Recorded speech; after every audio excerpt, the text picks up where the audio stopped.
So in my last video I gave a few examples of some of the seeds that you can sow in July, and in that video I mentioned the word succession planting, which is something I've been trying to do and improve on, I suppose, for the last few years. Now I've got this new polyhouse where I'm filming at the moment. It's given me the opportunity to look more carefully at what I can grow to extend my planting season into the winter period. And in this video I'm going to share with you what I'm doing and give you some examples of the crops that I've planted that will take me through the winter. So hopefully I'll give you some ideas, and if you do have any comments about things that you might grow over the winter period, then pop them in the comments below.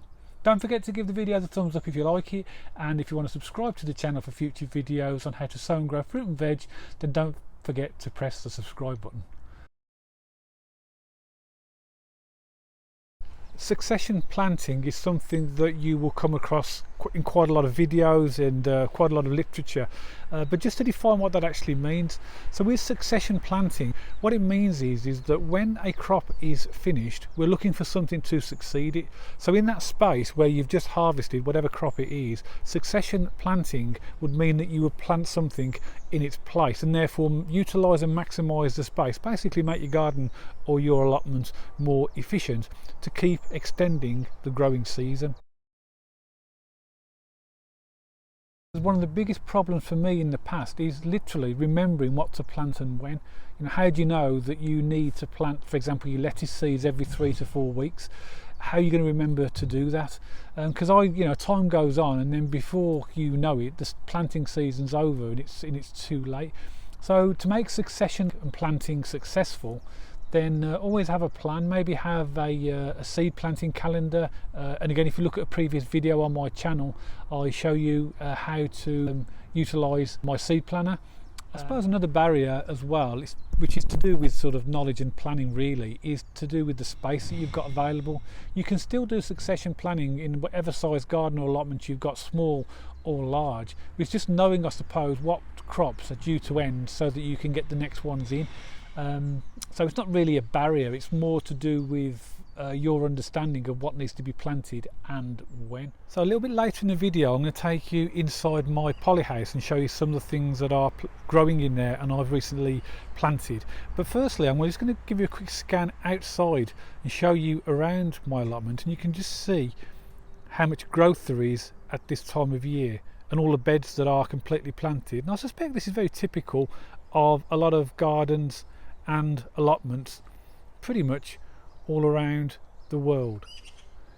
There's lots going on here, there's lots of things planted, but there are some crops that I've already planted with succession planting in mind, i.e. they will be perfectly okay through the winter period.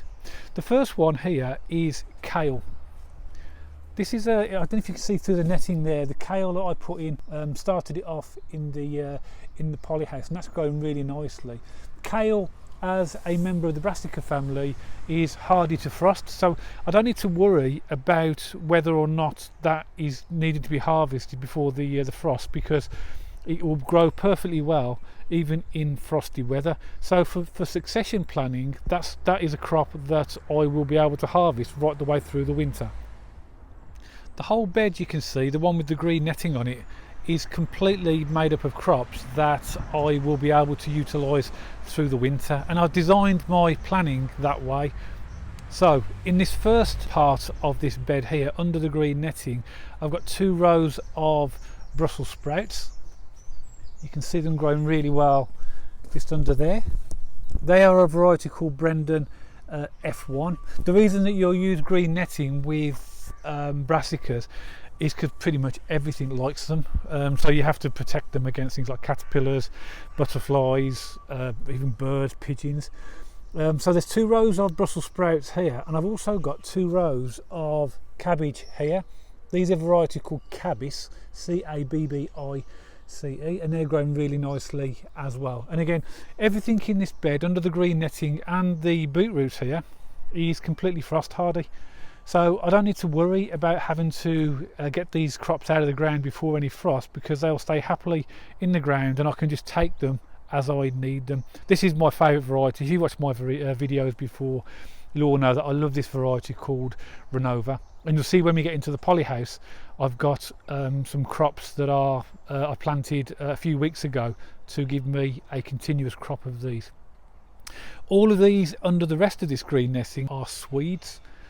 There's a lot of Swedes under there, and I've netted these as well for the first time, because they, as a member of the Brassica family, often the leaves get attacked quite heavily, and that can affect the growth of the Swedes. This is a variety called Helena. I'm really pleased with these. They're growing really well. I only transplanted them a few weeks ago and they've really taken to the ground well. In fact, there's a video on my channel which I published a few weeks ago showing you how I planted out the Swedes and the kale, so check that out if you want to see how to do it. So as you can see from the crops I've got outside, there's plenty already growing out there that's going to be perfectly good for me to harvest throughout the winter. But now that I've got this new polyhouse here, I've been looking at providing additional crops of some vegetables and growing things inside here as well. So I'm going to take you around some of the things that I've recently planted and show you what varieties they are. Now, of course, in my polyhouse at this time of year, I've got my tomatoes and other things in that will crop, and then obviously they will go. But I want to utilise the space in here because it's quite a large space now, and as you can see, there's loads of stuff planted here that's going to be ready to transplant either outside or inside here and to go in. So let's start off with the beetroot. You can see here, this is the beetroot I've just shown you outside. This is Renova, and I planted these on the 4th of June 2021, so only 4 weeks ago, and you can see they're in plug trays.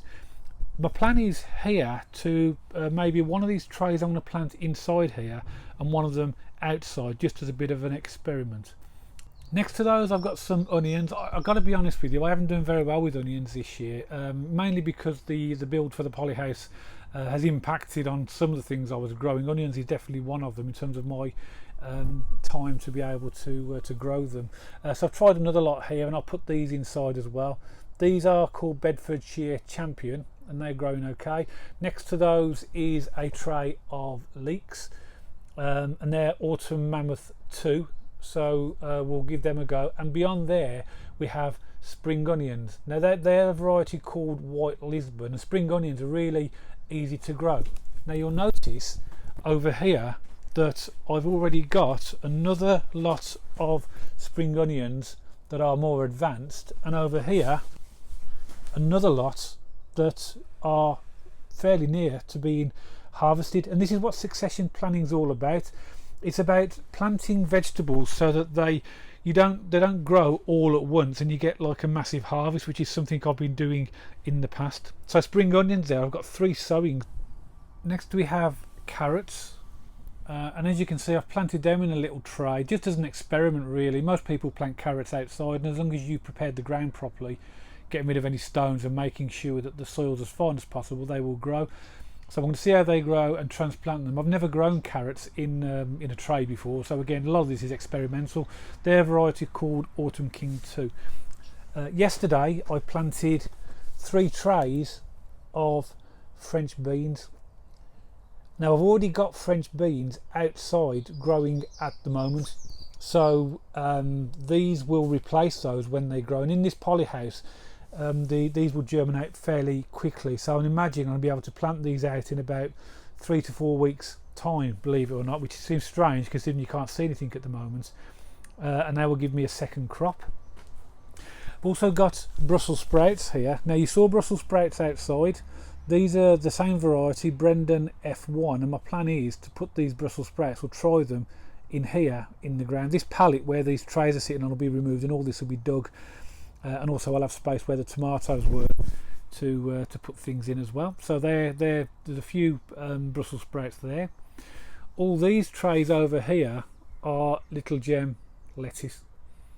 Now I've just harvested my first lettuces, and these are great. These have gone a little bit tall now, but they're still great and taste really, really good. These are called Lakeland, and I've had loads of them. I must have had about 18 of these lettuces which we've already eaten, and they're fantastic. But I thought I'd try Little Gem. Now Little Gem, the second sowing of lettuce are all between the tomatoes, so I don't know if you can see all of these. I mean, I'm going to have hundreds of them. These are all Little Gem, but I've got the space.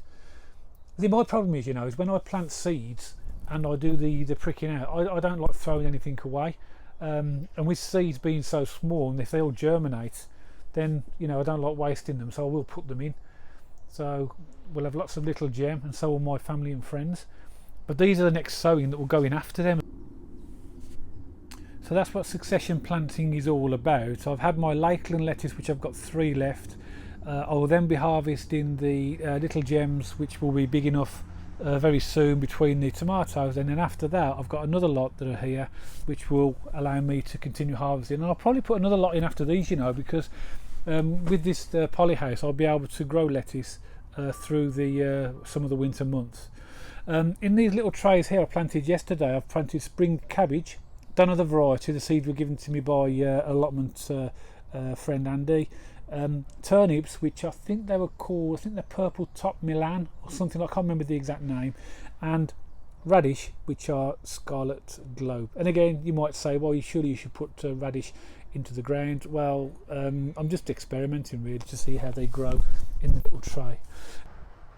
So these pots here, I've just bought them today from my potting shed at home. These are parsnips, and where these are going to go, again, succession planting, these are going to go when these lettuces come out. I'm going to plant the parsnips inside as an experiment. Also inside, which I'm really happy about, is celery. I have got celery outside as well, but this is the first time I've grown celery, and it smells amazing already, and it's growing so well. The thing about celery is to make sure that you water it regularly. That's very important, because it is a vegetable that demands a lot of water. And also outside, something I didn't pick up on the video earlier was that I've also got a sowing of parsnips already outside, which I've planted in the space between my courgettes. You can see them there. They've taken quite well now. I had to put them outside almost as an emergency planting really, because when they was in the poly house the temperature was so hot it was starting to scorch them. So I had a choice of either plant them out or lose them. So I planted them out and they seem to have taken. And parsnips, again, are another vegetable that's perfectly good in outside conditions when it's frosty. But the beauty of growing vegetables is that you learn as you go along, you experiment. And as far as succession planting is going, you probably can see that I'm trying different things out. And maybe that's what you could do as well. I'm fairly happy with the way things are going, and I can definitely see that I'll have a later crop than I've ever had before with different things, but I'm still learning. So if you've got any ideas about things that you could plant on, then please put them in the comments below so everybody else can see them. So I hope you've enjoyed the video, hope you give you some ideas, and if you do like the video then give it a thumbs up, and if you want to subscribe to the channel for future videos on how to sow and grow fruit and veg and a few recipe ideas, then don't forget to press the subscribe button, and I'll see you all on the next video.